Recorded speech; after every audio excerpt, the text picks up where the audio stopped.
Are you lazy or are you a procrastinator? Just don't confuse between the two because both are very different. Lazy is someone who is inactive and is unwilling to do anything, while procrastination is an active process whereby you choose to do something else that gives you an instant gratification instead of doing that important task you should be focusing on. Procrastination comes up whenever there is stress.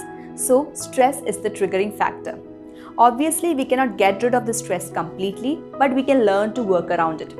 I'm going to share some of the things that I've learned over the last couple of years and some of the resources that have helped me the most for overcoming procrastination. The first important thing is to know when you're procrastinating.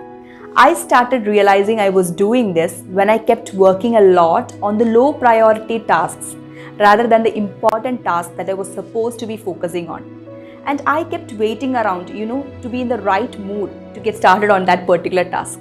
And if at all I started to work on my high priority task, I ended up taking immediate coffee breaks almost always. This was how I knew that it was time to act. The very next thing that I did was to set up a deadline for the important task at hand.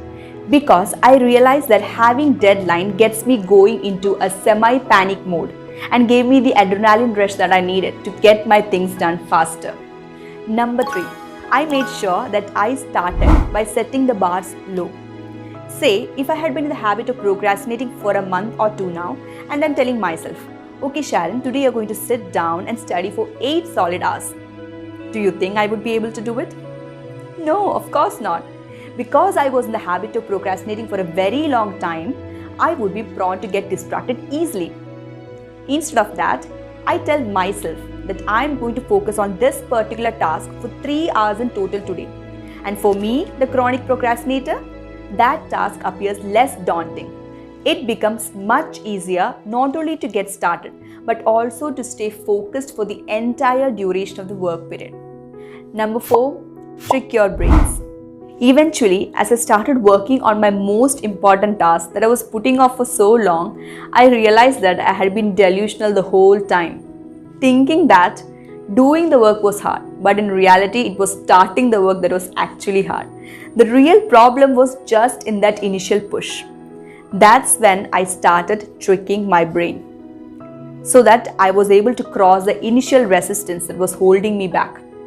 I started telling myself that I'm just going to do the work for the next 30 minutes. By doing this, we are trying to trick our brains into thinking that we are going to do the work only for that small amount of time. And once we get our work started, we will go into a state of flow. And then the time won't matter anymore. Number 5, find an accountability partner and report your progress. The accountability partner can be your friend or one of your family members. Just set up weekly meetings and report your progress to your partner.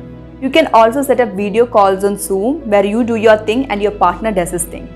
That way, you'll be bound to be productive and also you can hold yourself accountable. Doing all these has worked out for me so far and I hope this will help you too.